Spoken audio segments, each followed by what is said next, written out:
Dear friends, अब हमें जो पार्लियामेंट्री कमेटीज़ पे हमने दो वीडियो देखी, एक तो फुल फ्लेज पार्लियामेंट्री कमेटीज़, एक जेपीसी पे। तो अब इन पे क्वेश्चंस के कुछ जो लास्ट ईयर क्वेश्चंस जो यूपीएससी आईएएस में और एसएससी में और दूसरे कॉम्पिटिटिव एग्ज़ाम्स में पूछे गए हैं, या वैसे कुछ इंपॉर्टेंट जो बनते हैं, ये सिर्फ एक इंडिकेटिव्स हैं। आप ऐसे क्वेश्चंस बहुत सारे बना सकते हो वीडियोज़ देख के, बुक्स पढ़ के, पर जस्ट कुछ ये क्वेश्चंस हैं। तो लेट्स हैव अ ट्राई। आपका रिवीजन भी हो जाएगा और आपको पता भी लगेगा कि आप कहाँ पे खड़े हैं। तो सबसे पहले तो आपको क्वेश्चन पढ़ना है, तो आपको आंसर पे नहीं जाना है, सबसे पहले खुद ट्राई करना है, और फिर जब आप निकालने के बाद आप देखेंगे आपका ठीक है या गलत है, और फिर उसके कॉरस्पॉन्डिंग रीजनिंग चेक करें। तो ये पहला क्वेश्चन है, with reference to the parliament of India, which of the following parliamentary committee scrutinize and reports to the House whether the power to make regulations, rules, sub-rules, bylaws, etc. conferred by the Constitution or delegated by the Parliament are being properly exercised by the Executive within the scope of such delegation? तो ये जो सारा काम है ये कौन करता है, कौन सी कमेटी करती है? तो ये आप देखिए, committee on subordinate assurance, committee on subordinate legislations, rules committee, business advisory committee, जिसको थोड़ी सी भी एक अंडरस्टैंडिंग है लॉ के बारे में, पॉलिटी के बारे में, कॉन्स्टिट्यूशन के बारे में, तो इसे सीधा सिर्फ जस्ट वीडियो सुनने आपको समझ गए होगे कि इसका जवाब क्या है। और ऑब्वियसली ये कमेटी ऑन सबॉर्डिनेट लेजिस्लेशन है, Lok Sabha 15 members, Rajya Sabha 15 members. I hope आप लोगों को ये लगा होगा, लेकिन ये आपको खुद ट्राई करना है। कंसिडर द फॉलोइंग एग्जामिनेशन 2013, ये आईएएस का है। Committee, parliamentary committee on public accounts committee, यानी पीएसी की बात कर रहा है। और हमने जो जितनी फाइनेंस कमेटी की थी, सबसे पहले पीएसी की थी। तो पहला क्या है, the consist of not more than 25 members of Lok Sabha, scrutinize the appropriation finance accounts of the government, examine the reports of the CAG, which of the following statements are given above is are correct. तो इनमें से कौन सी ठीक है? तो आप देखिए, आपको पता ही है कि जो पार्लियामेंट्री अकाउंट कमेटीज़ होती है उसमें कितने मेंबर्स होते हैं, राइट? और कितने कहाँ से आते हैं, उनका क्या फंक्शंस है। According to the constitution of India, it is the duty of the president to cause to be laid before the parliament which of the following.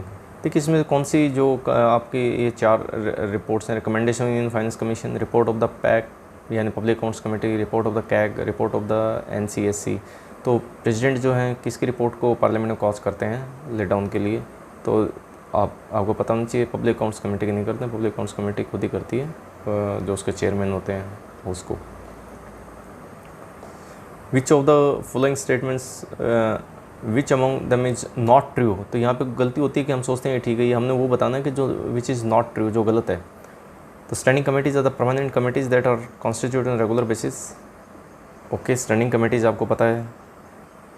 Head hoc committees और temporary committees that are dissolve when the task is complete, obviously ये भी आपने पढ़ा हुआ है। The committee of privileges is an ad hoc committee. यहाँ पर आपने अगर वो सारी कमेटी जो हाउस वाली जो कमेटीज़ आपने पढ़ी होंगी तो आपको इमीडिएटली ध्यान आ गया होगा। और joint committee on fertilizer pricing is standing committee. तो आपको पता है कि जॉइंट कमेटी ऑफ फर्टिलाइजर, अपने आप में पता लग रहा है फर्टिलाइजर के लिए एक स्पेसिफिक कमेटी बनाई होगी, और यानी ऑब्वियसली वो हेड ऑफ कमेटी है, हेड और वो फिर वो डिसबैंड हो गई होगी, तो स्टैंडिंग कमेटी कैसे हो सकती है? तो आप लोगों को ये सोचना चाहिए। और कमेटी ऑफ प्रिविलेजेस है, ये हेड ऑफ कमेटी कहाँ पे होगी? ये तो राउंड दी स्टैंडिंग कमेटी 1 ईयर के लिए रहते हैं, मेंबर बदलते रहते हैं, ठीक है ना? तो आप लोगों को ये देखना चाहिए कि कौन सी इसमें, तो इसका जो नॉट ट्रू है वो 3rd एंड 4th है।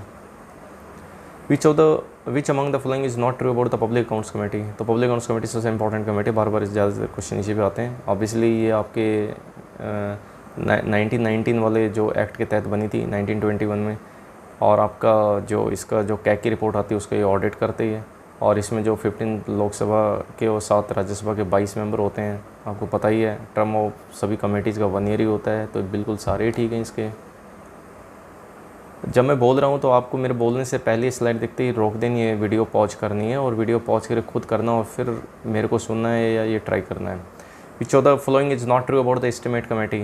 The first estimate committee of the post independence era was first set up in 1950।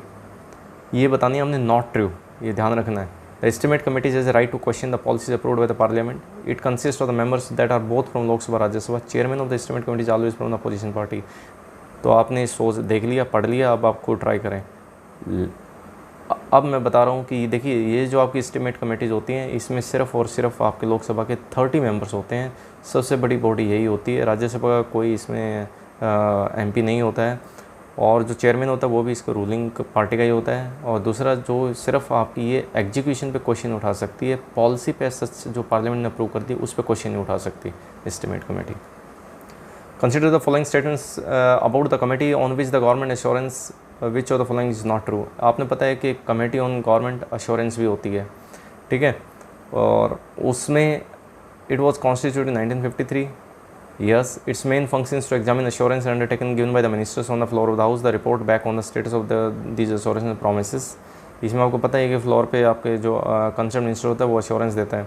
Lok Sabha के 15 मेंबर्स होते हैं, राज्यसभा के 15 मेंबर्स होते हैं। नॉट ट्रू, तो यहाँ पे आपको पता होना चाहिए कि इसमें लोकसभा वाली जो अश्योरेंस कमेटी उसमें कितने मेंबर्स होते हैं, राज्यसभा वाले में कितने होते हैं, राइट। तो इसमें ऑब्वियसली राज्यसभा में 10 होते हैं, तो ये गलत है। विच of the following is not a standing committee. Not a यानी स्टैंडिंग कमेटी यानी जो परमानेंट है, यानी जो हर साल जो आपकी बनती हैं। Public accounts committee pack obviously है। एथिक्स कमेटी ऑब्वियसली है। बिजनेस एडवाइजरी कमेटी आपकी ये भी बैक, जिसके चेयरमैन खुद ही आपके या तो स्पीकर होते हैं या राज्यसभा चेयरमैन होते हैं रिस्पेक्ट हाउस में। रेलवे कन्वेंशन कमेटी नहीं होती। विच of the following is the largest committee of the parliament. अब सबसे बड़ी यानी मेंबर्स के फॉर्म में पूछ रहा है। पब्लिक अकाउंट्स कमेटी में कितने होते हैं, एस्टिमेट कमेटी में कितने होते हैं, पब्लिक अंडरटेकिंग में कितने होते हैं, और आपका कमेटी ऑन पिटिशन में कितने होते हैं, तो आपको पता होना चाहिए। तो ऑब्वियसली इस्टीमेट कमेटी में सबसे ज़्यादा होते हैं 30। अगर इसी में एक ऑप्शन है, ये एक और डाल देता आपका डिपार्टमेंटल रिलेटेड स्टैंडिंग कमेटीज़ में कितने, अगर वो भी एक ऑप्शन होता फिर इसका जवाब कुछ और हो जाता। आपको पता होना चाहिए 21 + 10 तो 31 होते हैं उसमें, फिर इसका जवाब वो होता। In which committee Rajya Sabha is more members than the Lok Sabha. तो ये शायद एक ऐसी कमेटी है, अदरवाइज सब कमेटीज में लोकसभा का रिप्रेजेंटेशन ज़्यादा होता है, चाहे वो ज्वाइंट हो या अलग अलग हाउस में भी उनकी, क्योंकि ऑब्वियसली लोकसभा के मेंबर्स ज़्यादा हैं। लेकिन इसमें देखा गया कि राज्यसभा की कमेटी में लोकसभा के मेंबर से भी ज़्यादा हैं। तो ये आपकी देखिए आप इसमें रूल कमेटी में 16 है आपके राज्यसभा में और लोकसभा में 15 है। तो आई होप आपको कुछ आइडिया हुआ होगा, और ऐसे ही बहुत सारे क्वेश्चंस आप बना सकते हैं आपने खुद उस वीडियोज़ को देख के। कुछ बेनिफिट हुआ होगा, आप अपने कमेंट्स लिख सकते हैं। Thank you so nice.